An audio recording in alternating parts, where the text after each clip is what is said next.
Semifinal का matchup afternoon में नेपाल के लिए दिल टूटा, पर बांग्लादेश अपने डोमिनेंस को जारी रखते हुए फाइनल में पहुंच गई है। वो आफ्टरनून वाला मैच के बारे में डिस्कस करेंगे। और दूसरे वाले मैच में भूटान ने तो बहुत अपना दिल दिमाग सारा सब कुछ मतलब डाल दिया, but at the and it was India narrow margin से 1-0 से जीत जाती है। संविदा का गोल आता है और उसके बारे में भी डिस्कस करेंगे। तो लेट्स डू सम फुटबॉल चर्चा। Welcome back to the channel. 30 football media presents football चर्चा, associate partner Florentine bar and restaurant Saligao. Afternoon में मैच हुआ था Nepal versus Bangladesh.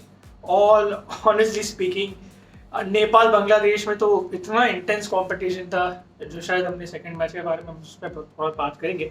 But first match Nepal Bangladesh expectation से बहुत बेहतर परफॉर्मेंस, बेटर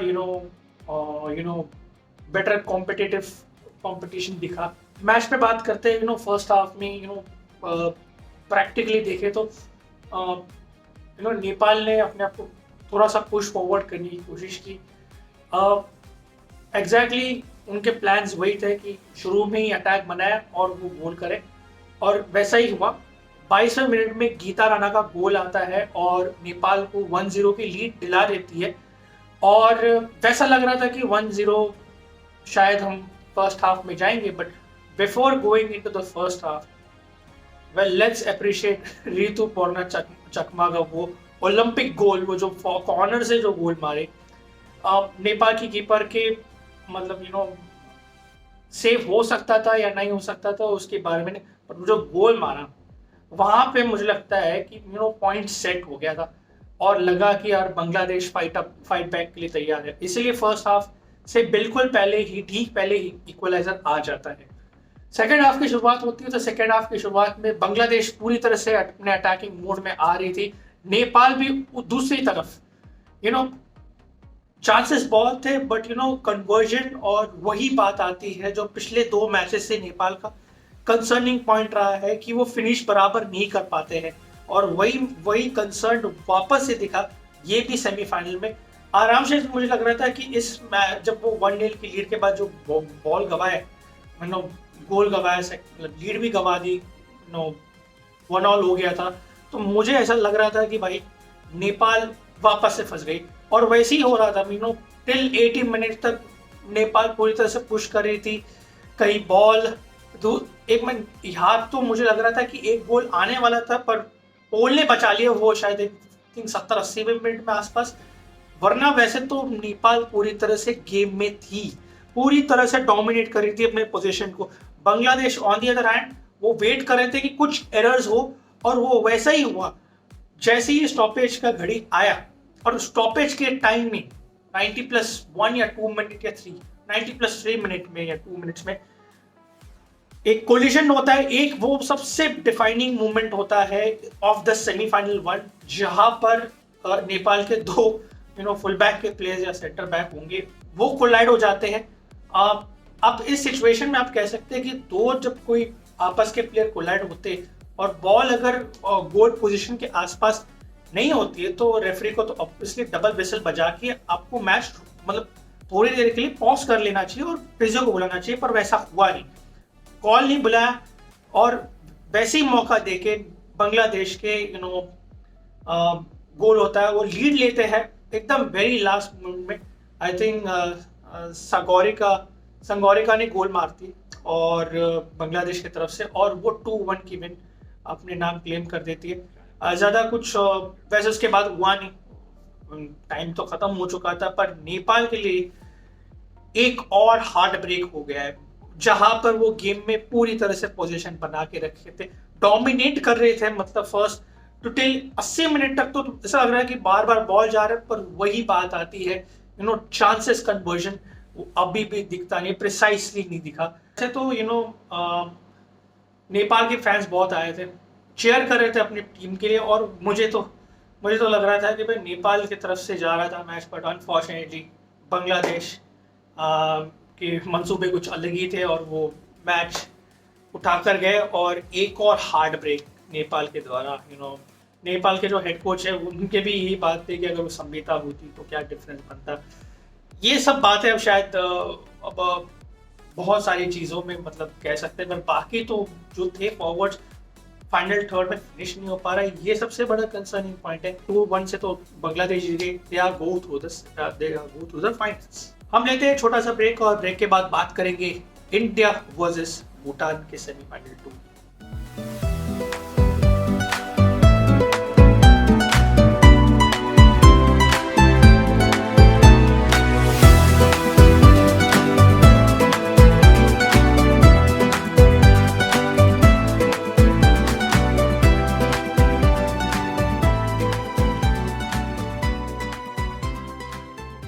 तो सेमीफाइनल 2 इंडिया वर्सेस भूटान की बात करें तो ये गेम दोस्तों ये बिल्कुल आसान नहीं था, बिल्कुल आसान नहीं था। भूटान की टीम अपने सॉलिड ब्लॉक डिफेंस पे बनाई हुई थी और इंडिया का पेशेंस पूरी तरह से टेस्ट किया इन द सेमीफाइनल्स। और मुझे लग रहा है कि बांग्लादेश की टीम ने भी नोटिस किया है। मैच की शुरुआत होती है डोमिनेंस था, पोजीशन बना के रखा, बट गोल्स नहीं आ रहे। ग्रुप स्टेज में 14 गोल स्कोर कर रहे और एक भी कंसीड ना करने के बाद कोच कृष्ण छेत्री की टीम इस मैच में तो क्लियर फेवरेट्स ही थी। किक ऑफ होते ही इंडिया ने बॉल पोजीशन पे कंट्रोल बनाया। वही भूटान अपनी स्ट्रैटेजी उनकी क्लियर थी कि वो डीप डिफेंस कर रहे हैं ताकि इंडिया की अटैकिंग लाइंस को ब्रेक कर सके या फिर ब्लॉक कर सके। इंडिया के काफी क्रिएटिव चांसेस थे फाइनल थर्ड में, बट अनफॉर्चुनेटली प्रिसिशंस और डिसीजन मेकिंग थोड़ी सी वीक लग रही थी मुझे फर्स्ट हाफ के टाइम पे, in fact in second half also. But शुरुआती मिनट्स में भूटान के कीपर से एक मिस्टेक होती है और जहां करिश्मा शिवोल के पास एक गोल्डन चांस था कि वो गोल मार सके, बट वो हैवी टच हुआ वजह से चांस मिस हो गया। फिर सौम्या के को भी शॉट आसानी से सेव हो गया और फिर फर्स्ट हाफ में 0-0 हो जाता है। अभी यही लगता है कि थोड़े से क्लूलेस हो गए या फिर हमने बहुत ज़्यादा यंग प्लेयर्स को खिलाया है। मुझे तो लग रहा था कि प्यारी और ग्रेस को स्टार्ट दिला सकते थे रादर देन कि आप करिश्मा के पास जाए या फिर आपके पास सौम्या के पास जाए। आपके पास थोड़ा एक्सपीरियंस के साथ चाहिए। डेडलॉक तोड़ने के लिए कुछ तो क्रिएटिव करना होगा और इसीलिए एक्सपीरियंस के साथ लाए। तो उन्होंने डिसाइसिव अटैकिंग सब्स्टिट्यूशन किया। मनीषा कल्याण, मालविका, संगीता को मैदान पे उतारा।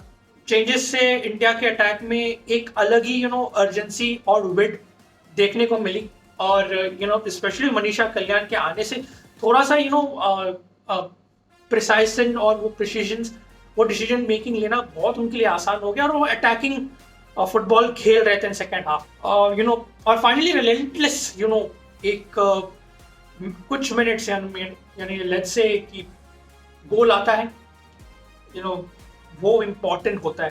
फर्स्ट गोल आता है और वो ही सबसे बड़ा मेन पॉइंट होता है संविदा का परफॉर्मेंस। पिछले मैच में प्लेयर ऑफ द मैच, इस मैच में भी player of the match performance और इस बार तो गोल भी मार दिया मतलब लिटरली।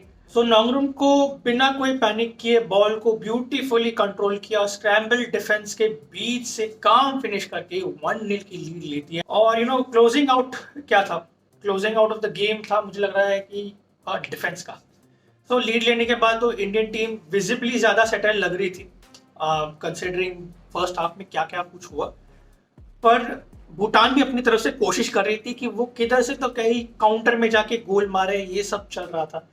इंडिया का जो सेकंड क्वेश्चन गोल की तलाश में थी, पर कहीं ना कहीं वो क्लियर इंस्टिंक्ट थोड़ा मिसिंग था इस मैच में और दब रहा था मुझे। और प्यारी शॉट वाइड हो गया, मनीषा कल्याण का एफर्ट्स बार के ऊपर से निकल गया।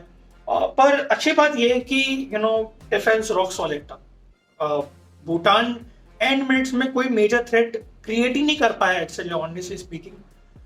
जब गोल खाने के बाद तो वो मेजर थ्रेट क्रिएट भी नहीं कर पाए और इंडिया ने 1-0 से क्लोज किया। तो अब सवाल ये आता है कि क्या इंडिया 6 साल के बाद वो वेट खत्म करेगी, सैफ विमेन चैंपियनशिप का टाइटल उठा पाएगी या फिर बांग्लादेश हैट्रिक कर लेगी।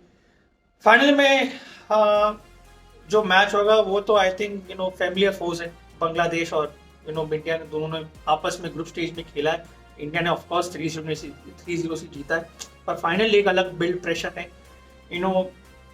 इमेंस कॉन्फिडेंस के साथ तो वैसे उतरेगी फाइनल में, पर कोच चाहेगा कि उनके फॉरवर्ड्स और बेटर क्लिनिकली फिनिश करे और थोड़ा रिफाइन करे, और वो प्रेशर से मतलब वो निकल मतलब वो जो ना मेंटल ब्लॉक और जो किल इंस्टिंक्ट वो दिखे मतलब उस मैच में, जो इस मैच में हुआ, जैसे सेमीफाइनल में हुआ नहीं। सीखना पड़ेगा, बिकॉज बांग्लादेश बहुत अच्छी टीम है और मुझे लग रहा है कि बांग्लादेश ना एक रिवेंज की तरह आएगी कि ग्रुप स्टेज का हार का बदला लेने के लिए। और on the other hand India, क्या आप 6 साल के बाद जीतेंगे? 6 साल लग गए भाई, 6 साल।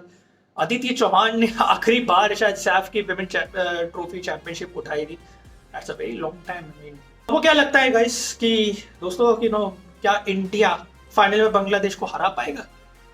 Let me know in the comments in below section. और वीडियो पसंद आया तो प्लीज लाइक करें, शेयर करें और सब्सक्राइब करना ना भूलिए, बिकॉज इस बार द फाइनल शोडाउन होगा भाई, द सैफ विमेन चैंपियनशिप। क्या भारत 6 साल के बाद सैफ विमेन चैंपियनशिप उठा पाएंगे? Till then, it's a boy Shivam Sharma. Will see you on the next episode. Take care and Jai Hind.